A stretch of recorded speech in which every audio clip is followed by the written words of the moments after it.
Army Batar. Glory! Huh? Jackafimi-dune. Jeux vidéo et Moyen-Âge. Un format du podcast Passion médiéviste.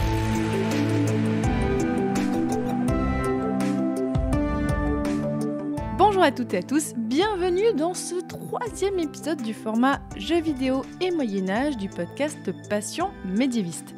Je m'appelle Fanny Cohen-Moreau et dans ce format, nous vous parlons à chaque épisode d'un jeu vidéo qui prend plus ou moins comme cadre le Moyen-Âge et on examine à quel point le jeu est fidèle historiquement ou non à la période.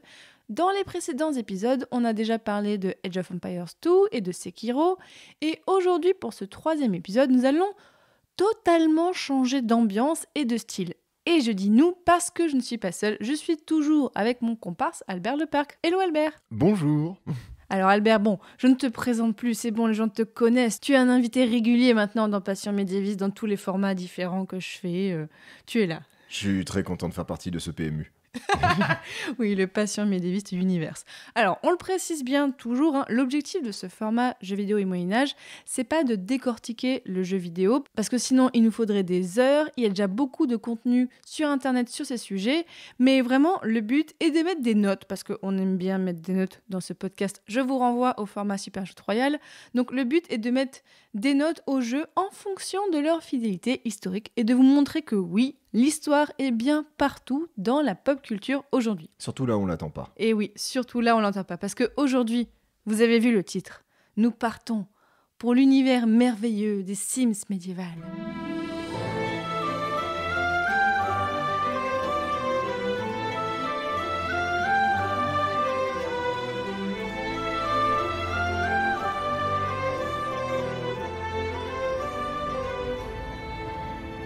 Car oui, vous avez sûrement déjà entendu parler des Sims, ce jeu qui vous permet de créer votre maison, votre famille de rêve et de gérer tout ça, chercher un emploi, payer des impôts, super. Mais oui, il y a eu une version médiévale du jeu, enfin presque. Alors vas-y, raconte-nous Albert, d'où sort ce jeu ? Les Sims Medieval, c'est un jeu qui est sorti en 2011 et c'est un des très nombreux spin-offs de la série Les Sims. Donc c'est les Sims.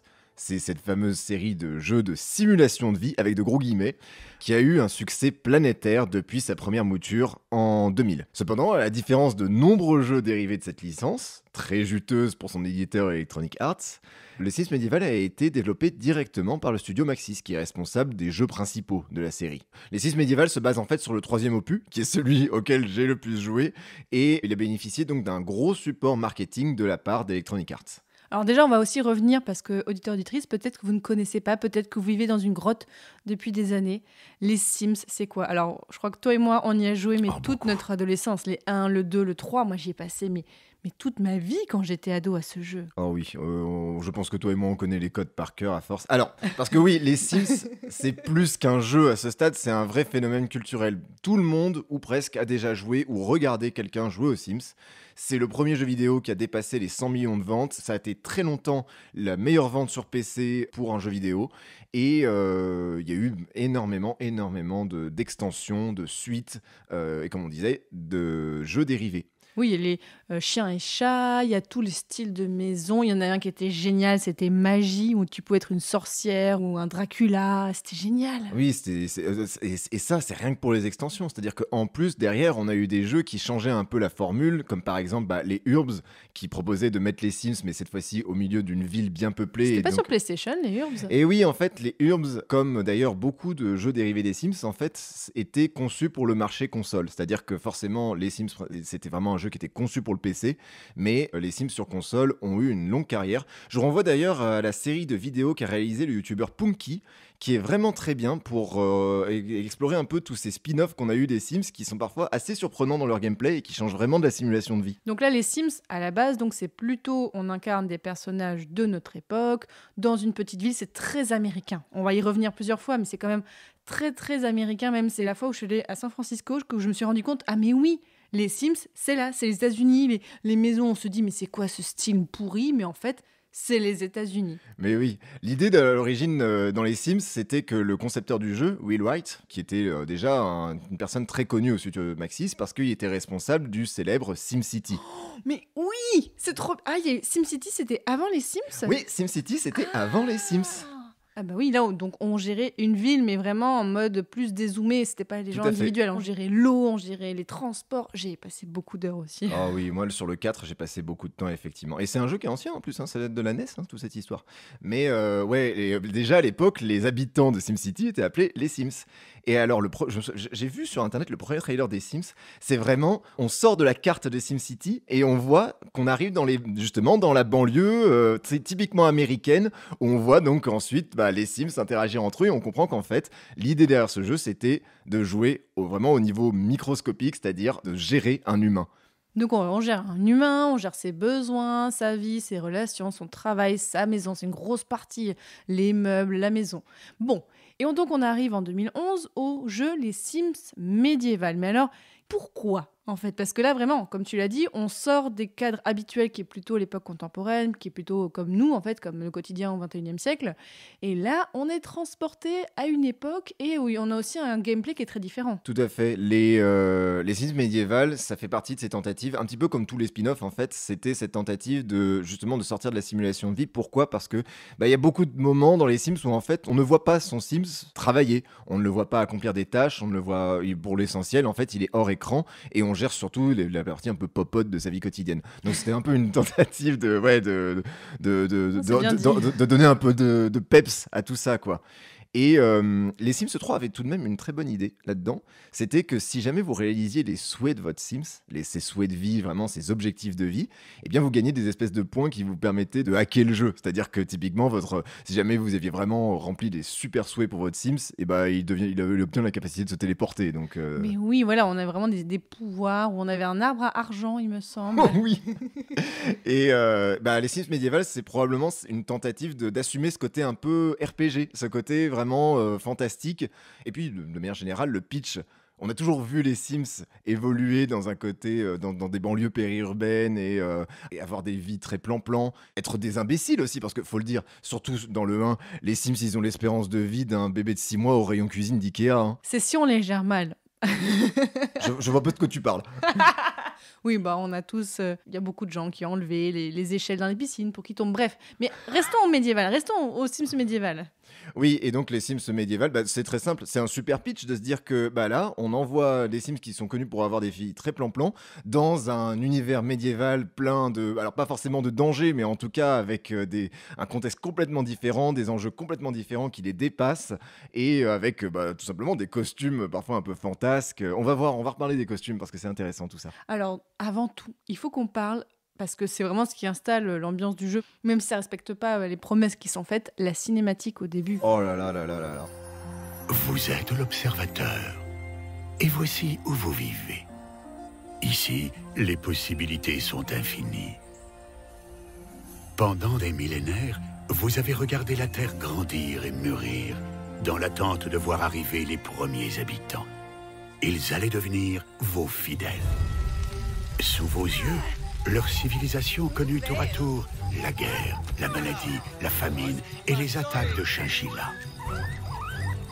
Alors ce fut la révélation. Vos fidèles sont complètement abrutis. Vous ne pouviez pas vous contenter de les regarder sombrer. Il suffirait de pouvoir les atteindre pour les pousser discrètement dans la bonne direction. Alors, ils connaîtraient un meilleur sort. C'est évident. Elle est magnifique, elle est drôle. Elle est tellement drôle. Où c'est vraiment, vous voyez, les Sims, ça résume un peu ce qu'on a dit. Les Sims n'arrivent pas, les Sims sont des imbéciles. Vraiment, ils disent le mot à un moment. Et donc, en fait, revenons à l'origine de notre civilisation. Il y a tout un côté, vraiment, je me suis dit, mais c'est quoi ce jeu qu'on nous propose ? On dirait un jeu d'aventure incroyable. Et donc, en gros, vous allez devoir développer votre petite colonie à l'époque d'antan, sur un petit espace. Et hop, et bien sûr, on a un château 14e siècle qui est construit, dame. Enfin, je crois que c'est ça, c'est à peu près. C'est à peu près 14e siècle. Enfin, de manière générale, il n'y a aucune cohérence dans les costumes, dans l'architecture, dans rien. Et en plus, alors ça peut-être c'est une grosse faiblesse du gameplay, et je comprends aussi que du coup les Sims médiéval n'aient pas tant marché que ça, c'est qu'il manque un gros un gros élément des Sims dans ce Sims médiéval, c'est qu'on ne peut pas construire. Les bâtiments sont prédéfinis. Donc on pourrait essayer de faire de la On peut cohérence juste les historique. meubler. Ouais, c'est ça, on peut juste les meubler. Et alors bon, les meubles, bien sûr, encore une fois, aucune cohérence entre eux, ça mélange les styles, ça mélange... Bon, on s'en fiche au final. C'était l'idée de faire un contexte médiéval et de proposer un côté presque aventure. Mais ce côté aventure, on se rend compte que c'est surtout un prétexte pour donner des situations extrêmement loufoques. De manière générale, je pense que ce jeu, moi, il me plaît énormément parce qu'il me rappelle beaucoup les Fabliaux. Ah mais oui, je vois ce que tu veux dire. Effectivement, il y a des histoires de mariage, il y a des histoires de des tromperies, d'aventures. Oui, il y a Ça quelque passe chose. son temps à faire de la parodie, à prendre de la distance par rapport au côté chevaleresque, à proposer des situations incongrues, et que ce soit parce que le jeu en crée lui-même ou parce que les quêtes se veulent très dans la blague, quoi. Oui, parce qu'une des grosses différences par rapport aux Sims, là aux Sims où on avait un peu un côté bac à sable, en gros, on crée notre personnage, on crée la maison et on fait ce qu'on veut. Alors que là, dans les Sims médiévales, le cadre est un peu plus imposé, dans le sens où, oui, on peut créer un personnage, mais en fait, on a une quête à accomplir. C'est-à-dire, on a un objectif, on doit faire des choses, tac, tac, tac, et une fois qu'on a fini la quête, on peut soit choisir une quête avec un autre personnage, soit rester avec celui-là. Et les personnages, là aussi, c'est un peu plus défini. Et là, on retrouve un peu le côté, effectivement, RPG, même le côté jeu de rôle, en fait, même jeu de rôle comme on peut voir un peu à l'ancienne, à Donjons et Dragons, dans le sens où nos personnages ont des classes très précises, c'est ça, et des professions. Exactement. La première classe que vous devez incarner, c'est le souverain, ou la souveraine. Moi, j'ai fait la reine Fanny, clairement. Évidemment, évidemment. Et le souverain, donc, qui doit un petit peu donner les orientations du royaume, c'est aussi une bonne manière de faire un tutoriel. Il a Oui, une c'est quête... tutoriel au début, ouais. Ouais, c'est ça, il a une quête de tutoriel. Mais ensuite, vous devez ajouter des bâtiments à votre royaume, que vous pouvez nommer, bien sûr. J'espère que le royaume de Passion Médiévistan se porte bien. Et après cela, une fois que vous avez construit les bâtiments, beaucoup peuvent abriter une profession. Et donc, il y en a 8. Il y a 8 professions pour 8 personnages que vous allez pouvoir justement contrôler au fil du jeu. L'espion, le chevalier, le médecin, le sorcier, Oui. voilà, le forgeron, marchand, barde, et alors, quelque chose sur lequel on va revenir, 2 religieux, soit un prêtre jacobin, soit un prêtre pétérien. Sachant que là, tu as dit tout au masculin, mais on peut tout mettre au féminin. Bien Ça, sûr. c'est un truc qui est cool dans les Sims. Déjà, en général, c'est que tout ce qui est identité de genre, identité sexuelle est assez libre. Franchement, moi, c'est un des premiers trucs quand j'étais ado de « Ah, en fait, l'un peut faire du sexe avec une femme. » Enfin, c'est assez normal dans les Sims, et j'ai toujours aimé ça. Et là, pour le coup, moi, j'ai pu créer une souveraine et il n'y a vraiment aucun souci, c'est homme-femme. J'ai pas testé jusqu'au prêtre, mais je sais pas, à mon avis, on peut faire les deux pareils. Oui, on peut faire les deux pareils, effectivement. Oui, c'est ça. Et là, toutes ces professions, on les débloque au fur et à mesure. On peut pas tout de suite jouer ça. Il faut d'abord, avec souverain, débloquer, faire plusieurs quêtes avec le souverain pour ensuite avoir les autres personnages. Après, comme tu dis, il n'y a pas de barrière de genre dans les Sims, alors que bon, on va pas revenir sur la montagne de podcasts que tu as déjà pu faire là-dessus, mais effectivement, la question des rôles genrés au Moyen-Âge est très importante, et donc c'est pas que effectivement, on ne pouvait pas voir de femmes médecins, on ne pouvait pas voir de femmes espions, mais que c'était, disons, socialement beaucoup moins valorisé. Oui, et que, effectivement, on voit dans l'histoire que des reines, il y en a eu, par exemple, si on regarde du côté anglo-saxon, avec des reines qui ont vraiment eu du pouvoir. En France, malheureusement, les reines ont été plutôt des reines, soit quand il y avait une vacance du pouvoir masculin, genre quand le roi partait en croisade, ou alors quand l'héritier qui devait monter sur le trône était encore jeune. Mais donc voilà, on a un petit peu ça qui est un peu sympa dans les Sims, de pouvoir dire, ok, on change un petit peu les choses. Non, finalement, le détail qui m'embête dans ces professions, c'est qu'il manque tout de même la profession la plus répandue au Moyen-Âge, c'est-à-dire le paysan. On en a, mais des PNJ, en fait. Oui, c'est ça, on peut pas les incarner, on peut les rencontrer. Et il n'y a aucun champ dans ce foutu royaume. Mais parce qu'il y a des espaces qu'on peut pas explorer, qui sont loin. Oui, c'est ça, vraiment, oui. quand on va... Là, c'est toujours très frustrant quand on veut aller au village lointain pour acheter des choses.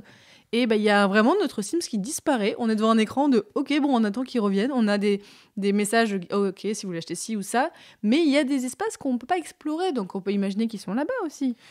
Tu vois quand même que c'est de manière générale, c'est le moteur du jeu qui galère à afficher de grands environnements comme ça, hein, c'est évident. Mais oui, effectivement, on peut pas jouer de paysans. Bon, là, on vous renverra vers un autre jeu dont on parlera peut-être un jour, Medieval Dynasty, où là, c'est vraiment paysans du Moyen-Âge, POV. C'est magnifique, ce jeu. Moi, j'ai adoré. Bon, voilà. Donc, il n'y a pas de champ, mais donc dans les Sims, une fois qu'on a notre quête et notre personnage, on va avoir vraiment des sous-quêtes, des petites choses à faire et tout ça. Donc là, vraiment, chacun a ses petites choses à faire. Oui, alors comme beaucoup d'ailleurs de spin-off des Sims, les Sims sont moins de besoins dans ce jeu-là. Alors vous pouvez l'emmener aux toilettes bien sûr, mais au final les deux seuls besoins qui importent, c'est sa nourriture et son repos. Le reste, ça lui file des bonus temporaires, mais voilà, ça lui met juste de bonne humeur de prendre sa douche typiquement. Ou son bain. Oui, tout à fait. Plutôt le oui, bain. Encore là. une fois, les Sims se lavent et je renvoie à ta série sur les clichés du Moyen-Âge. Oui, on se lave au Moyen-Âge et là, ils sont trop contents quand ils se lavent aussi. Mais par contre, les Sims doivent chaque jour s'acquitter de responsabilités. C'est-à-dire que ce qui donne le plus de points de morale à votre Sims, c'est les tâches qu'il doit faire et qui sont très souvent liées à sa profession. Et je trouve cette idée assez intéressante au final, parce que ça renforce cette idée par rapport aux Sims contemporains. Les Sims du Moyen-Âge se définissent par rapport à leur place et à leurs devoirs. Ça met en avant cette idée que de manière générale, l'individu, au Moyen-Âge, c'est pas une notion qui va de soi. C'est-à-dire que, alors c'est les travaux du médiéviste russe Aaron Gourevitch qui a vraiment travaillé sur cette notion d'individualité au Moyen-Âge. Il expliquait à quel point effectivement c'est apparu très progressivement et que finalement c'est avec l'époque moderne, notamment Descartes, que le moi devient très important. Et dans les Sims, il y a toujours cette idée que les Sims sont très différents, qu'ils doivent s'accomplir en tant qu'individus et tout ça. Là, le fait qu'ils aient des responsabilités et des quêtes, ça fait de vos Sims des rouages au milieu de votre royaume. Pour le joueur, au final, ce qui compte, c'est plus son royaume et le fait d'augmenter tous les besoins et de gérer les besoins de son royaume avant de gérer les besoins de ses Sims qui importe. Et ça, c'est assez intéressant justement d'explorer à quel point le Sims médiéval n'est pas le Sims contemporain.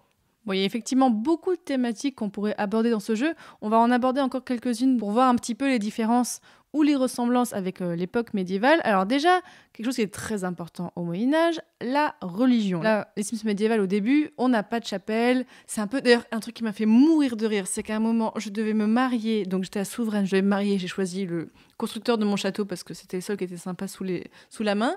Et en fait, effectivement, j'avais pas encore construit de chapelle ni rien. Et j'ai dit, ok, je vais me marier. Et il y a un prêtre qui est tombé du ciel pour nous marier, vraiment avec un halo de lumière et paf, un petit prêtre. Mais j'ai dit, mais c'est génial. Mais ce qui était bien, c'est que oui, on ne peut pas se marier tout seul, la religion est importante. Non, mais tu sais qu'en plus, ça par contre, au Moyen-Âge, la bénédiction de l'Église n'est pas nécessaire pour se marier. Ah. Pendant une énorme partie du Moyen-Âge, ce n'est pas nécessaire. Ça arrive vraiment qu'à la toute fin. Mais c'est vrai qu'effectivement, à partir d'un certain moment, à partir du moment où vous avez un peu avancé votre royaume, vos Sims ont besoin de spiritualité. Alors, c'est une grosse différence par rapport au Moyen-Âge, on va dire historique, parce que quand vous naissiez dans la chrétienté, c'est plus qu'une religion, c'est plus qu'une recherche de spiritualité que vous aviez, c'est votre manière d'interagir avec le monde social. C'est une structure de la société. C'est une structure de la société, c'est au-delà d'une simple recherche de Dieu, quoi. Et alors Dieu qui n'est pas Dieu dans les Sims, qui est l'observateur. Ah oui, là aussi on renvoie à la cinématique, mais la cinématique vraiment vous dit que en gros vous êtes Dieu. Oui, c'est ça. Vous êtes Dieu, vous êtes l'observateur. Mais un Dieu bien sûr très chrétien, un Dieu bien occidental, attention, faut pas déconner non plus. Ah oui, bien sûr, on voit encore une fois que c'est très marqué par la vision de la religion par le Moyen-Âge. Mais du coup, il y a deux visions qui se confrontent, deux visions de la religion, qui sont d'un côté, on a les pétériens, qui sont le côté très bienveillant des moines. Ils ressemblent à des moines ou à des frères prêcheurs. Ils sont très dans l'idée qu'il faut que l'observateur pardonne, qu'il faut communier autour. Ils sont très modestes. Et en face, on a l'église jacobane, qui sont vraiment leurs pires ennemis et qui ils sont dans le fantasque. Ils ont une grande cathédrale et surtout, pour eux, ce qui est important, c'est de craindre l'observateur, de craindre sa colère et donc de ne pas vivre dans le péché. Ils insistent toujours sur le péché. Mais on dirait Notre-Dame de Paris au niveau de la religion. Enfin, on dirait ça oui. peu. Ah oui, non mais attends, le prêtre jacoban, c'est impossible de ne pas jouer comme Frollo, quoi. Même quand vous en faites une fille. Alors il y a un autre élément aussi qui m'a fait beaucoup rire, c'est que au tout début, je voulais me faire à manger parce qu'on peut se faire à manger quand même dans ce jeu parce qu'on a faim et on peut aller acheter des choses et j'ai pu trouver au magasin des pommes de terre.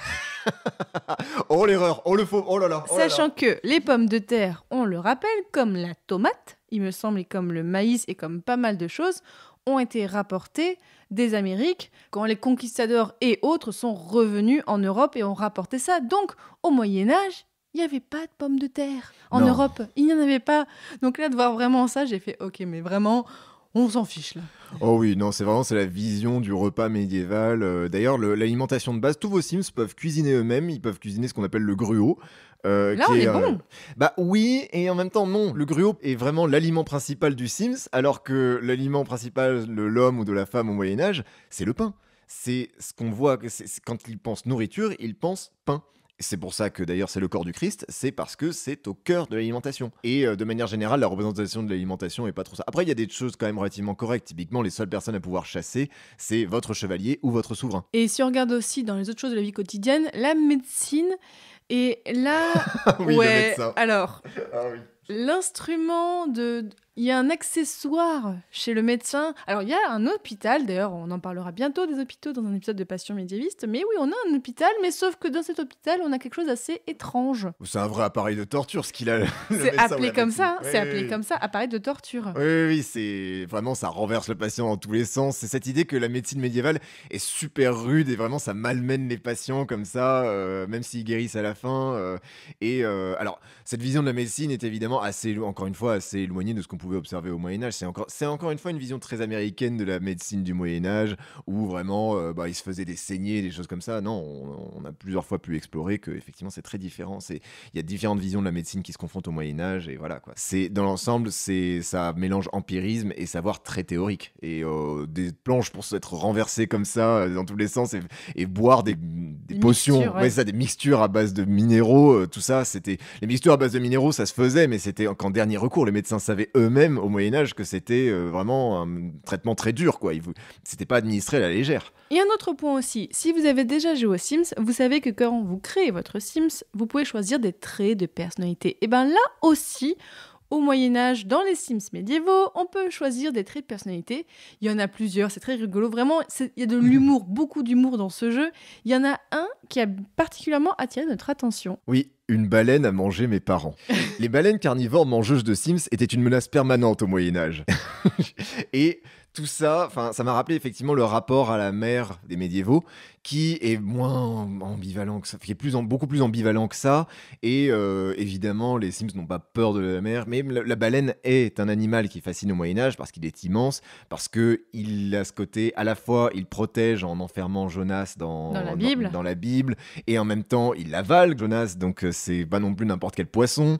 D'ailleurs, ils savent pas que c'est un mammifère, c'est un poisson pour eux. Bref. Voilà, les baleines carnivores. Ouais, non, mais voilà, il y a cette idée que la mer est à la fois une menace et en même temps un grand horizon d'aventure. Et c'est pour ça d'ailleurs qu'avec l'extension Nobles et Pirates, ça rajoute beaucoup de personnages liés à la mer. Attends, il y a une extension à ce jeu ? Oui, il y a une extension qui est sortie, il me semble, 1 an après, où il rajoute des choses pour les personnages de la cour, mais aussi une guilde de marchands, et qui est un peu un ennemi du jeu, et aussi des pirates qui, eux, vraiment... Alors par contre, c'est la caricature des pirates du 17e, hein, rien à voir avec les pirates du Moyen-Âge, donc qui n'avaient pas du tout de perroquet sur l'épaule. C'est ça. Mais oui, effectivement, notre petite ville dans les Sims médiévales, et juste à côté de la mer, on a un port, on est en lien avec d'autres contrées. C'est quand même pas mal développé. Moi, j'ai bien aimé cet aspect-là, en fait, de côté. Voilà, on n'est pas dans un espace fermé. Non, on est connecté avec le reste du monde, comme on l'était au Moyen-Âge. On n'est pas du tout que replié sur notre village. Exactement. Vous pouvez, en tant que souverain, vous pouvez interagir avec vos voisins. Vous pourrez, bien sûr, gérer différents types de relations et même vous marier avec des souverains étrangers pour créer des alliances. Ça marche pas mal. Voilà, il y a un élément aussi, alors qui n'est pas directement dans le jeu, mais qui, dans les Sims en général, est important parce que c'est très marquant. Mais là aussi, la musique. Et là, on a une musique médiévale Wish un petit peu, en fait. Oh bah oui, non mais la musique extra-diégétique, c'est-à-dire celle qui est vraiment jouée dans les menus et qui est vraiment celle que les Sims n'entendent pas, c'est totalement les clichés de la musique de l'heroic fantasy, c'est-à-dire que vraiment c'est des instruments qui font médiéval mais qui n'ont rien à voir avec le Moyen-Âge, c'est du Seigneur des Anneaux, c'est très grandiloquent. Et par contre, quand les troubadours font de la musique, eux, ça ressemble à quelque chose qui s'approche de ce que les historiens savent de la musique au Moyen-Âge. Oui, les troubadours peuvent composer des poèmes, peuvent jouer des musiques, et on peut donner des poèmes avec des titres qu'on peut choisir nous-mêmes. Là aussi, on peut bien s'amuser. Oh oui, on peut. Et même quand ils chantent en Simlish, bien sûr, cette langue qui a été créée spécialement pour les Sims, mais ils chantent justement d'une manière qui rappelle vraiment la manière de déclamer les vers en octosyllabes. Tous les vers des Sims riment, et autour, quand ils chantent, les autres Sims se mettent à danser en rythme. C'est d'ailleurs comme ça que se déroulaient, de ce qu'on sait en tout cas, les danses au Moyen-Âge. C'est-à-dire qu'il y a toujours un personnage qui chante, qui est mis au centre, et les autres dansent pour l'accompagner.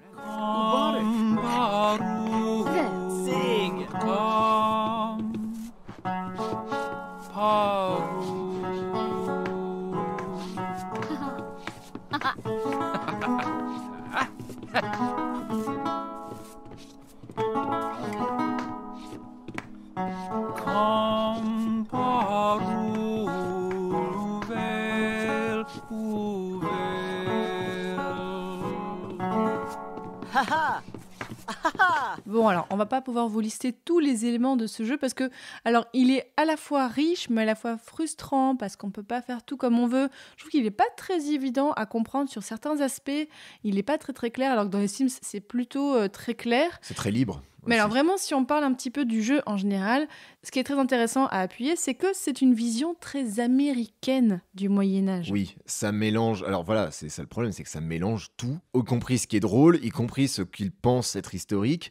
Et c'est donc une vision très fantasmée du Moyen-Âge, qui en rit, parce que de toute façon, l'objectif n'est pas vraiment de faire réaliste, qui est surtout de faire vraiment entrer dans la parodie, mais paradoxalement, ça confronte des codes qui eux-mêmes n'ont rien de particulièrement historique. Que ça rappelle beaucoup, c'est comment tu dis, les Renaissance Fest, c'est ça ? En fait, oui, aux États-Unis, il y a tout un truc avec les fêtes Renaissance. Peut-être que vous l'avez vu dans des films, dans des séries. Ils ont ces fêtes que en France, on dirait c'est les fêtes médiévales, mais eux, ils appellent plutôt les fêtes Renaissance. Et c'est un gros gloubi-boulga historique de, effectivement, plutôt époque Renaissance, mais avec l'inspiration médiévale. J'ai déjà assisté à une sorte de fête un peu comme ça, pas loin de New York, mais c'était...